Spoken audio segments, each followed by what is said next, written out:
ఓ ప్రియ సహోదరి సహోదరుడా, నెమ్మది లేదా, ఆదరణ లేదా, ఆరోగ్యము లేక, ఆర్థిక సమస్యలతో, అనారోగ్య సమస్యలతో బాధపడుతున్నావా?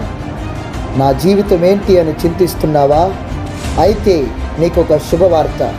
మన కోదాడ పట్టణం సమీపంలో రామిరెడ్డి పాలెంలో ఫెయిత్ చర్చి ద్వారా జరుగుతున్నటువంటి ఆరాధనలో పాల్గొని దేవుని యొక్క దైవాశీర్వాదాలు పొందాలని ప్రభు పేరిట మీకు మనవి చేయుచు ఆహ్వానించుచున్నాము. మీలాంటి అనేక మంది ఈ ఆరాధనలో పాల్గొని దేవుని యొక్క దైవాశీర్వాదాలు పొందుతూ ఉన్నారు. మరి ఇంకెందుకు ఆలస్యం? నీవు కూడా పాల్గొని దేవుని యొక్క ఆశీర్వాదాలు పొందాలని ప్రభు పేరిట మీకు ఆహ్వానాన్ని తెలియచేయుచున్నాము. రండి, పాల్గొనండి, దేవుని యొక్క ఆశీర్వాదాలు పొందండి. ఆమేన్.